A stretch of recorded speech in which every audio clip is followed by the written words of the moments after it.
Hello, and welcome back to my channel. Make certain to hit the like and subscribe button and ring that notification bell for updates on videos like this and many others. You know me, I am your host, Richard-Lael Lillard, the Gentleman Psychic, but today I have a very special guest. This is my friend, my flatmate, Lady Alexandra. Hello, Lady Alexandra. Hello, Richard-Lael. So tell us a little bit what you do for the show. Well, usually, other than I'm also the one behind the camera, I do a lot of the research for it as well. Basically, anytime you see him walking around or doing some activity, walking through a door, I'm the one who's helping to film that. I'm also the principal puppeteer for Osmodeus and the new puppet we introduced, Mekatsune. And today, we had the pleasure of going with a mutual friend, Lorin Morgan-Richards. You are going to find a link at the end of this video. You don't want to miss his work. He is so wonderfully talented. And we actually were discussing a little bit. He is a world-renowned author with the Goodbye Family. And also, what else do you know a little bit about him? Well, most recently his book, The Goodbye Family and the Great Mountain, came out. He's also a wonderful musician, and in fact, I've seen many of his songs on YouTube in his channel. And he's also a wonderful historian, which is part of how you and he ended up talking as much as you guys did, because he's absolutely brilliant. He does colorized photos. He's so good at research. He's really, really a talented, wonderful mind. So we went on this tour, social distancing, and make certain you check it out. You're going to love these historic homes. Thank you so much. We'll see you a little bit later.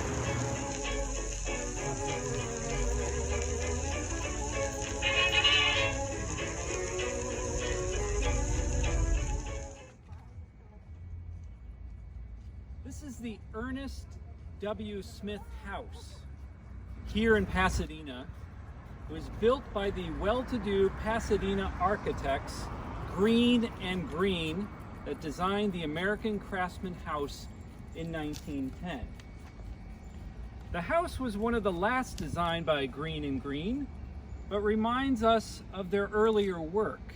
Inspired by the Swiss chalet style, you'll see the interlocking gable roof with wide eaves is a design Green and Green loved.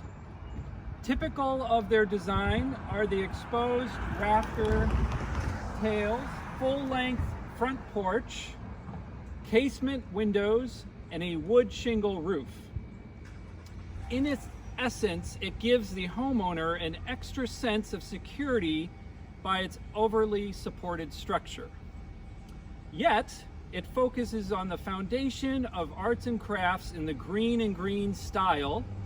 Joints, pegs, and complex woodwork is not hidden, but explodes outwards. Symbolizes also the structure of the house. It's a nod to traditional Japanese architecture. Now we're going to go on to our next stop. And if you like chocolates, this one's for you. This is Mary C's house. Who doesn't love a good chocolate? Well, Mary C and her son Charles lived in this house in the 1920s. Mary and Charles established C's famous old-time candies, or what we know now simply as C's Candies. Mary came from Ontario, Canada, and started making candy as her husband, Alexander, who managed a resort.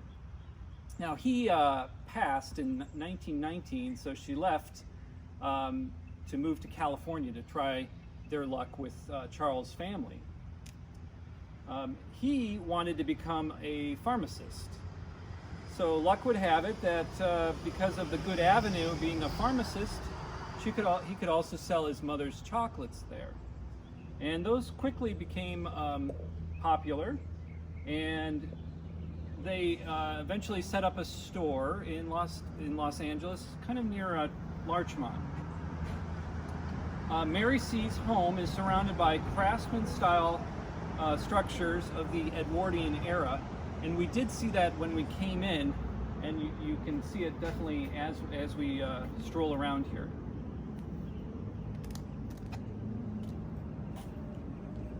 It is now a business.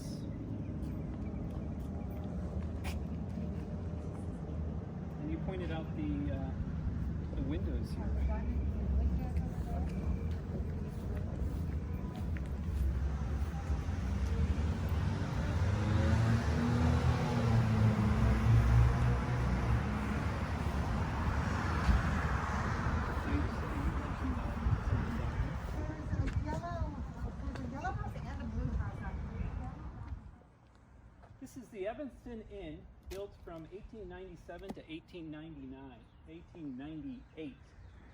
The inn is Pasadena's only remaining wood frame hotel from the 19th century. It's an important reminder of the city's economic development, and it's a homier than the large luxury hotels like the Raymond that were built in 1901 and the Hotel Green in 1899.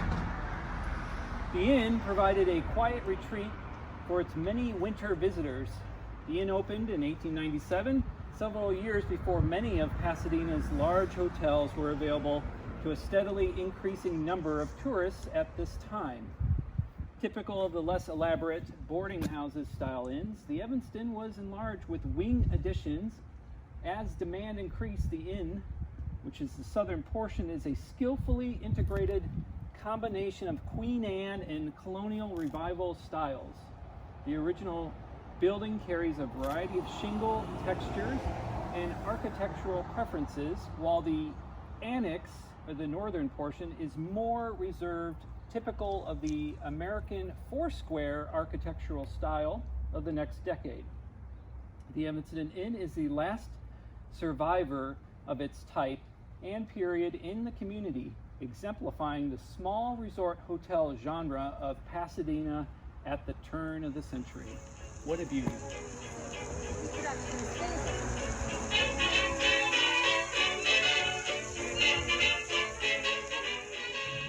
Okay. The Stoutenberg House, named for John and Mary Stoutenberg, was a prominent local couple that lived here. It was built in 1893. It was designed by an architect named J.H. Bradbeer. And of course you can see it's in the Queen Anne style. It features gables with multiple porches. There's also brackets carved by what one would think is a bandsaw, and shingles that are patterned.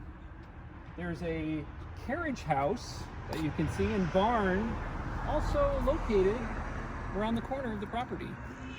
Quite impressive.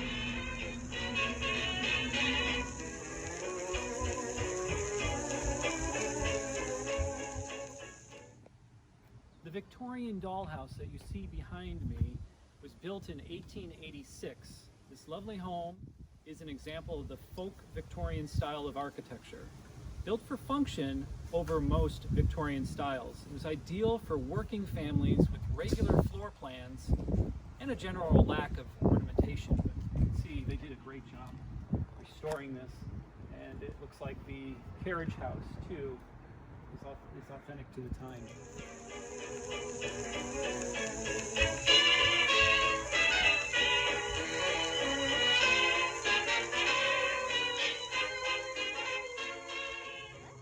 What was that? Found bunny. Oh, really? Yeah. Popped into our yard this morning. So you are the owner. Please call. Aren't you a bunny person? I remember. Or no? Not particularly. I used to have one, but I'm not using it. This is the South Pasadena Bank. Built in 1904, it was the first financial institution in town. Edwin Cawstone was the bank vice president and made the very first deposit. It is now, as you can see, a coffee shop, but the original vault sits behind the counter. Now, it was reported, this is kind of funny, at the bank's 1904 grand opening, the Women's Improvement Association served punch and arranged for a performance of classical music by a notable trio. Apparently, the arrangement bored the grand opening attendees, who felt that the situation called for something a little more festive. One reporter noted that the music was of a higher class than the appreciation of the crowd warranted.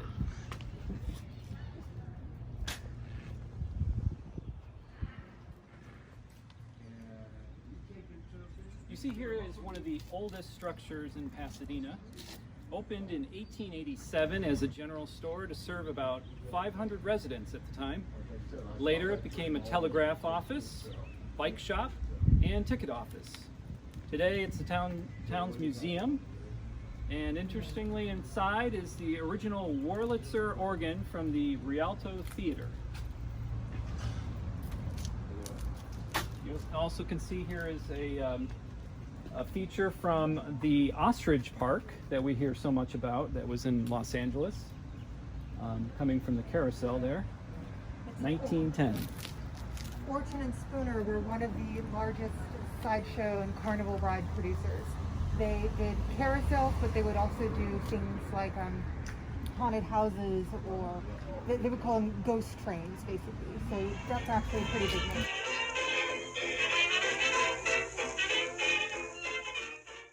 Behind me sits the Roarig House. This American four-square house has influences of 12th century Richardson Romanesque influences.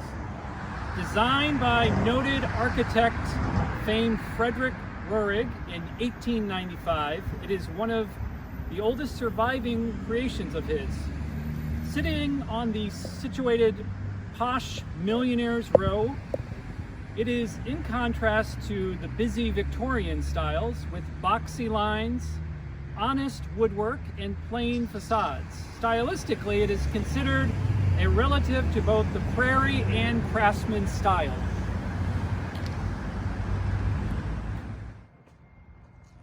The Gamble House. Built around 1908, David and Mary Gamble purchased the construction of their house for a winter retreat.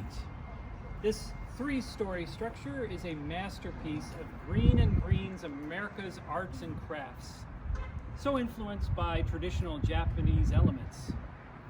Located in a prime spot to observe nature that is also reflected throughout its interior. Outside, a blend of brick and rough dash coat stucco with granite river stones and creeping fig. The Greens showed emphasis on a theme of three, highlighting three components in every room. Nature alongside asymmetry showed the balance of nature's variety and proportions. Now we're going to walk around the estate and take a look at the beautiful architecture.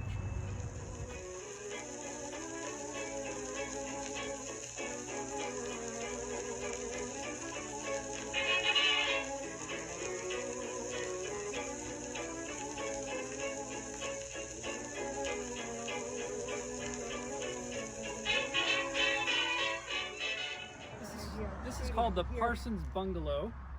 Originally built in Pasadena in 1910 and relocated to Altadena in 1980. It has been described as one of the most characteristic bungalows around. It first sat on the corner of Los Robles Avenue and California Street, and although the cobblestone foundation was impossible to move, they were reconstructed.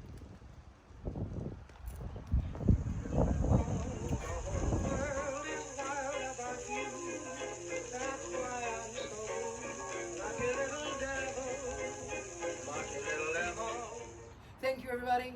Make certain you check out the Patreon page, and make certain too to check out our friend Lorin Morgan-Richards over on Lorin Morgan-Richards. You can't miss it. Thanks so much. Thank you.